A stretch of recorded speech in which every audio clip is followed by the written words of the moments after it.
ಇವಾಗ ಕಟ್ಟಿಂಗ್ ನಿಮಗೆ ತೋರಿಸ್ತೀನಿ. ಫಸ್ಟು ನಮಗೆ ಬೋಟ್ ನೆಕ್ ಫ್ರಂಟು ಮತ್ತು ಬ್ಯಾಕು ಎರಡೂ ಕಟ್ಟಿಂಗು ಸೇಮೇ ಇರೋದ್ರಿಂದ ನಾವೇನು ಮಾಡೋಣ, ಫಸ್ಟು ನೆಕ್ಕನ್ನು ಕಟ್ ಮಾಡ್ಕೊಂಡ್ಬಿಡ್ತೀನಿ.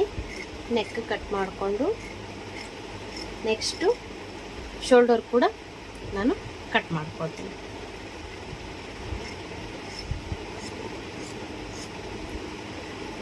ನಿಮಗೆ ಇನ್ನೂ ಯಾವ್ಯಾವ ಥರ ಕಟ್ಟಿಂಗು ಏನಾದರೂ ಬೇಕಾಗಿದ್ದರೆ ನನಗೆ ಕಮೆಂಟ್ ಮಾಡಿ ಫ್ರೆಂಡ್ಸ್.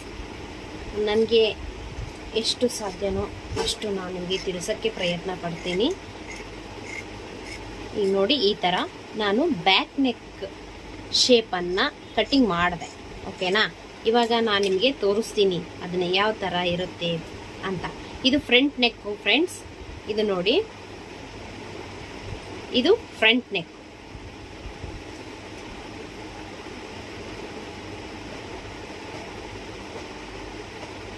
ಈಗ ನಾವು ಫ್ರಂಟ್ ನೆಕ್ನಲ್ಲಿ ಮತ್ತೆ ಕ್ರಾಸ್ ಬೆಲ್ಟನ್ನು ತಕ್ಕೊಳ್ಳೋಣ.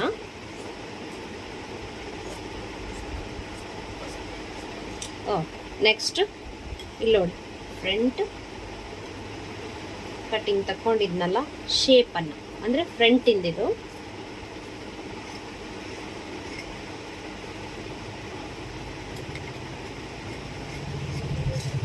ಓಕೆ, ಅರ್ಥ ಆಯ್ತಾ ಫ್ರೆಂಡ್ಸ್? ಇದು ಈ ಥರ ಬೋಟ್ ಈ ಥರ ಬರುತ್ತೆ. ಅರ್ಥ ಆಯ್ತಾ?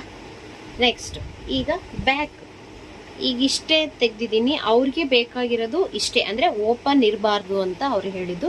ಬಟ್ ನಾನು ನಿಮಗೆ ತೋರಿಸ್ತೀನಿ, ಶೇಪ್ ಅಷ್ಟೇ ಹಾಕಿ ತೋರಿಸ್ತೀನಿ.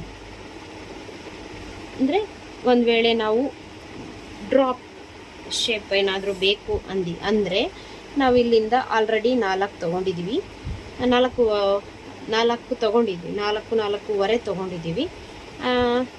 ಅವ್ರಿಗೆ ನೆಕ್ಕು 9, 4 + 4 8 ಪ್ಲಸ್ ಅಂದರೆ ಒಂದು 10 ಆದರೆ ಸಾಕು ಅವ್ರಿಗೆ. ಇನ್ನೂ ಹೆಚ್ಚು ಅವ್ರು ಉಟ್ಕೊಳ್ಳಲ್ಲ. ಬೇಕಾದರೆ ಇನ್ನೂ ಬೇಕು ಅನ್ನೋರು 9, 10, 11, 12 ಅವ್ರವ್ರ ಇಷ್ಟ. ಅದು ಆ ಥರ ನೆಕ್ಕನ್ನು ಇಟ್ಕೋಬೋದು. ಇಲ್ಲಿ ನಾನು 3 ತೊಗೊಳ್ತೀನಿ ಸಾಕು. ಅಗಲ, ನೆಕ್ ಅಗಲ 3 ತೊಗೊಳ್ತೀನಿ. ಈಗ ನಾನು ಇದಕ್ಕೆ ಇಲ್ಲೊಂದು ಬಾಕ್ಸ್ ಥರ ಹಾಕಿದ್ದೀನಿ, ಅಂದರೆ ಇಲ್ಲಿಂದ ಇಲ್ಲಿವರೆಗೂ. ಅರ್ಥ ಆಯ್ತಾ? ಈಗ ನಾನು ಇಲ್ಲಿಂದ ಈ ಡ್ರಾಪನ್ನು ಡ್ರಾ ಮಾಡ್ತೀನಿ.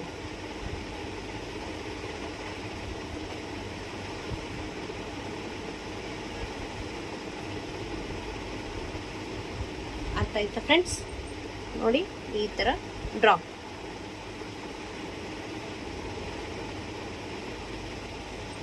ಈ ಥರ ಬರುತ್ತೆ.